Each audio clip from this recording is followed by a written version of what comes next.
বন্ধুরা, অনেকেই আছেন যাদের অতিরিক্ত ঘাম হয়। হাতের তালু, পায়ের তালু ভীষণভাবে ঘেমে যায়। তারা যখন কোনো কাজকর্মের মধ্যে থাকেন আর যখন লিখতে যান হাত ভীষণভাবে ঘেমে যায়। এমনকি যে খাতায় তারা লিখছেন সেই খাতা পর্যন্ত ভিজে যেতে দেখা যায়। অনেক মানুষ আবার বলেন তারা যখন খাবার খেতে বসেন তাদের মাথা ভীষণভাবে ঘেমে যায়, কপাল দিয়ে ঘাম টপকে পড়ে। বন্ধুরা, এই ঘামটা কি? আসলে এটা আমাদের শরীরের একটা ন্যাচারাল ফিনোমিনা। যেমন আমাদের শরীরে প্রস্রাব হয় বা মল হয়, এগুলো কিন্তু আমাদের শরীরের এক প্রকার বজ্র নিকাশি সিস্টেম। তেমনি কিন্তু ঘাম হওয়াটাও এক প্রকার বজ্র পদার্থ নিকাশি সিস্টেম। এর মাধ্যমে আমাদের শরীরে টেম্পারেচার রেগুলেট হয়। আর এটা কিভাবে হয়ে থাকে? বন্ধুরা, আমাদের স্কিনের নিচে সোয়েট গ্ল্যান্ড থাকে। এই সোয়েট গ্ল্যান্ড থেকে কিন্তু ঘাম বের হয়। আর সোয়েট গ্ল্যান্ড থেকে কখন ঘাম বের হয়?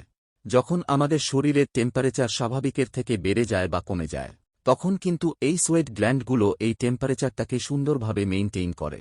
এবং আমাদের ব্রেইন থেকে নার্ভাস সিস্টেমের মাধ্যমে মেসেজ আসে, যেটার মাধ্যমে এই সোয়েট গ্ল্যান্ডগুলো অ্যাক্টিভ হয়ে যায় এবং তারা কাজ করে আমাদের শরীর দিয়ে ঘাম বের করে। তাহলে আপনারা বুঝলেন, ঘাম হওয়াটা আমাদের শরীরের একটা সিস্টেমের মধ্যে পড়ে এবং ঘাম হওয়াটা অস্বাভাবিক কিছু না। কিন্তু যখন এই ঘাম হওয়াটা স্বাভাবিকের থেকে অতিরিক্ত হবে, তখন সেটাকে আমাদের অ্যাবনর্মাল ভাবতে হবে এবং এর পিছনে কি কি কারণ আছে সেটা জানতে হবে। বন্ধুরা দেখুন, ঘাম হয় দু টাইপ থেকে। একটি হল প্রাইমারি হাইপার হাইড্রোসিস এবং আরেকটি হল সেকেন্ডারি হাইপার হাইড্রোসিস।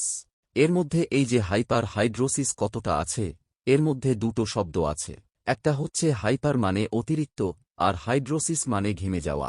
এবার বলবো, এই যে প্রাইমারি হাইপার হাইড্রোসিস আছে সেটার মধ্যে কারা পড়েন?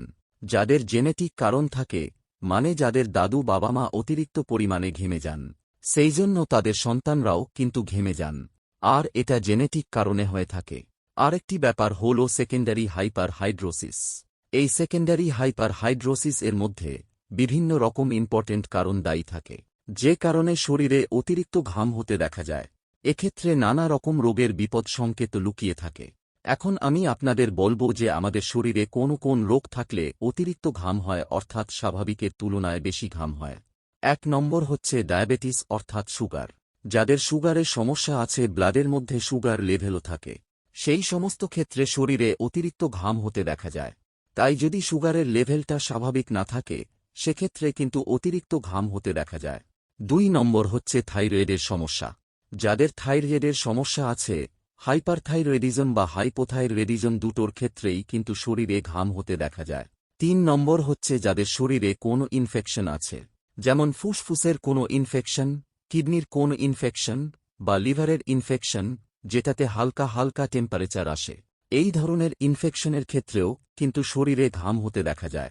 বিশেষ করে যাদের ক্ষেত্রে ফ্লুরেসি বা টিভি আছে, সেই সমস্ত ক্ষেত্রে শরীর ভীষণভাবে ঘেমে যেতে দেখা যায়। আর এই ঘাম সবথেকে বেশি হয় রাত্রেবেলায়। যাদের নার্ভাস সিস্টেমের কোন রোগ আছে, তাদের ক্ষেত্রেও ঘাম হতে দেখা যায়। যারা স্ট্রেস, অ্যাংজাইটি, ডিপ্রেশন, নার্ভাসনেস এই ধরনের সমস্যায় ভুগে থাকেন, তাদের ক্ষেত্রেও কিন্তু ঘামের সমস্যা হতে দেখা যায়। বন্ধুরা, আরেকটি গুরুত্বপূর্ণ কারণ হল যাদের শরীরে হিমোগ্লোবিনের মাত্রা কম আছে বা রেড ব্লাড সেল কম আছে, তাদের ক্ষেত্রে সবসময় শরীরে ক্লান্তি, দুর্বলতা কাজ করে। এরকম অবস্থায় শরীরে অতিরিক্ত ঘাম হতে দেখা যায়। দেখবেন যারা ওভার থিঙ্কার্স আছেন, যারা সবসময় ভয়ের মধ্যে থাকেন, ডিপ্রেশনের মধ্যে থাকেন, এই সমস্ত মানুষদের শরীরে অতিরিক্ত ঘাম হতে দেখা যায়। তাছাড়াও যারা প্যানিক অ্যাটাকের সমস্যায় ভোগেন, পাখা চলছে খুব জোরে বা এসির ঠান্ডার মধ্যে তারা থাকলেও তাদের শরীরে ঘাম হতে দেখা যায়। আবার যাদের অনিদ্রার সমস্যা আছে, সেই সমস্ত ক্ষেত্রে শরীরে ঘামের সমস্যা হতে দেখা যায়। বন্ধুরা, আপনারা অনেকগুলো রোগের কথা জানলেন, যে রোগগুলোর কারণে আমাদের শরীরে অতিরিক্ত ঘাম হতে দেখা যায়। তো এই যে সেকেন্ডারি হাইপার হাইড্রোসিস আছে, যেগুলো রোগের কারণে হয়ে থাকে, এগুলোর জন্য অবশ্যই আপনাকে ফিজিশিয়ানের কাছে যেতে হবে। আপনার যে রোগটা আছে সেটাকে আগে সারাতে হবে, তবে এই অতিরিক্ত ঘামের সমস্যা কিন্তু আপনার শরীর থেকে যাবে। এইবার আপনাদের একটি গুরুত্বপূর্ণ পয়েন্টের কথা বলবো।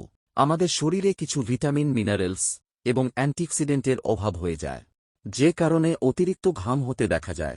এবং 70-80% পার্টস এর মধ্যে এই কারণেই কিন্তু অতিরিক্ত ঘাম হয়, কোনো রোগের কারণে না, বা প্রাইমারি যে হাইপার হাইড্রোসিস আছে সেই কারণেও না।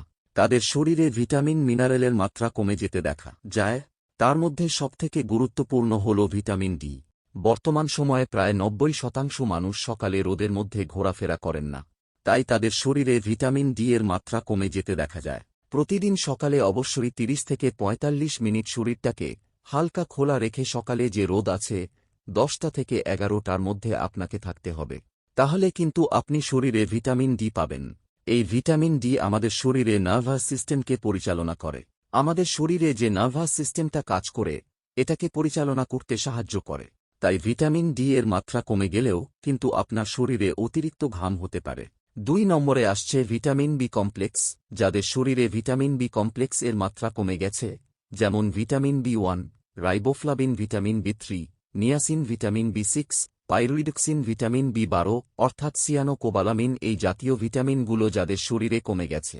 কারণ এই যে ভিটামিনগুলোর কথা বললাম বি গোষ্ঠীর, এই সবগুলো কিন্তু আমাদের নার্ভাস সিস্টেমকে পরিচালনা করে। আর আমাদের নার্ভাস সিস্টেম যখন ওভার অ্যাক্টিভ হয়ে যাবে তখন কিন্তু আমরা স্ট্রেসের মধ্যে চলে যাব। আর এই ধরনের ভিটামিনগুলো আমাদের নার্ভাস সিস্টেমকে খুব সুন্দরভাবে পরিচালনা করে স্মুথ রাখতে সাহায্য করে। তাই ভিটামিন বি আমাদের শরীরে কমে গেলে নার্ভাস সিস্টেম ক্রমশ দুর্বল হতে আরম্ভ করে এবং আমাদের শরীরে কিন্তু এই কারণটার জন্য অতিরিক্ত ঘাম হতে দেখা যায়।